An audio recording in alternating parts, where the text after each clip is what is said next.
Sebanyak 6 negara yang akan berpartisipasi untuk merebutkan 2 tiket lolos otomatis ke Piala Dunia 2026. Dari 6 negara yang nantinya akan dibagi menjadi 2 grup, mereka akan saling jegal untuk menjadi yang terbaik di putaran keempat ini. Timnas Indonesia yang di round keempat ini hadir dengan misi mimpi lolos ke Piala Dunia 2026. Untuk pertama kalinya, mereka harus tampil habis-habisan di putaran keempat ini.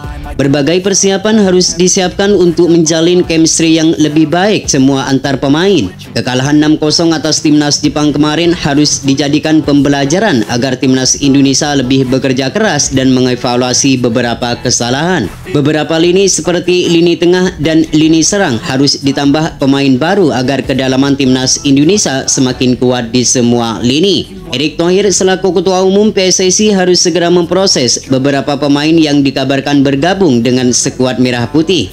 Nama-nama seperti Jairo Ridwal, Pascal Stroic, serta Meliano Jonathan harus segera diproses agar bisa memperkuat timnas Indonesia di putaran keempat nanti. Patrick Kluivert selaku pelatih timnas Indonesia harus menyiapkan taktik dan strategi yang apik agar timnas Indonesia bisa tampil maksimal di putaran keempat ini.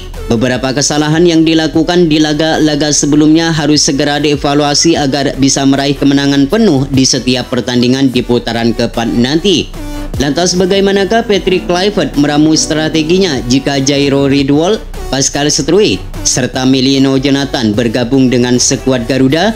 Dan berikut ini merupakan potensial starting line up timnas Indonesia di putaran keempat kualifikasi Piala Dunia 2026 bersama 3 pemain naturalisasi baru.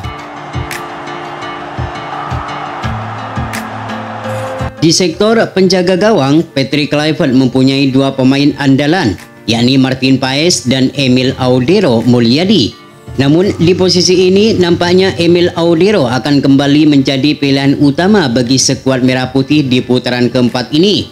Meski dijebol 6 gol tanpa balas saat melawan Jepang karena kalah kualitas di semua lini, namun Emil Audero menunjukkan kemampuannya saat melawan Cina beberapa waktu lalu. Terlihat pemain keturunan Mataram ini melakukan beberapa penyelamat penting saat melawan timnas Cina. Soal kualitas, pengalaman serta ketenangan, Emil Audero juga tidak kalah mentereng dari Martin Paes. Berbagai klub raksasa seperti Inter Milan, Juventus, serta Como 1907 pernah dilabuhi oleh pemain berusia 28 tahun itu. Selain mempunyai refleks yang sangat baik, Emil Audero juga mempunyai ketenangan dalam mengantisipasi berbagai tendangan keras dari lawan. Maka tak heran jika Patrick Kluivert lebih memilih Emil Audero sebagai penjaga gawang utama di putaran keempat nanti. Kemudian di sektor lini pertahanan, 3 nama akan menjadi andalan untuk mengawal Martin Paes dari serangan lawan, yakni Pascal Stroic, Jaidses, serta Rizky Ridho. Pascal Stroic merupakan pemain yang berpengalaman di kompetisi benua Eropa. Jika ia dinaturalisasi, maka akan membuat pertahanan Garuda akan semakin kokoh. Tanpa mengesampingkan kualitas Justin Hubner yang juga tampil baik bersama skuad Garuda, namun Pascal Stroic dinilai lebih unggul dari segi ketenangan serta kualitas yang bermain. Saat ini Pascal Stroic bermain bersama Leeds United dan ia berhasil membawa klubnya promosi ke Premier League musim ini. Sedangkan Rizky Ridho tentu kita sudah mengetahui kemampuan pemain yang satu ini. Meski hanya bermain di Liga 1, namun kemampuan Rizky Ridho tidak kalah mentereng dari pemain yang berkarir di luar negeri. Ketenangan serta kedewasaannya dalam menjaga pertahanan, Rizky Ridho menjadi salah satu pemain lokal yang konsisten meski persaingan terbilang cukup ketat. Tidak hanya solid dalam menjaga pertahanan, namun Rizky Ridho juga mempunyai keberanian dalam mengantisipasi berbagai serangan dari lawan. Sedangkan Jaidses akan menjadi benteng terakhir di lini pertahanan timnas Garuda. Ia akan lebih bermain tenang dan kedewasaan serta sambil mengontrol permainan dari belakang. Selain ditugaskan sebagai kapten tim, Jaidses juga akan ditugaskan untuk meladeni duel-duel udara yang kemungkinan besar bakal diterapkan oleh para pemain lawan. Sedangkan untuk nama-nama seperti Miss Hilger, Justin Hubner, serta Jordi Amat, mereka bisa menunggu di bangku cadangan. Sedangkan untuk wingback kanan dan wingback kiri, nama Kevin Dix dan Calvin Verdong akan tetap menjadi andalan bagi skuad Garuda. Kevin Dix merupakan pemain yang sangat berpengalaman di kompetisi benua Eropa.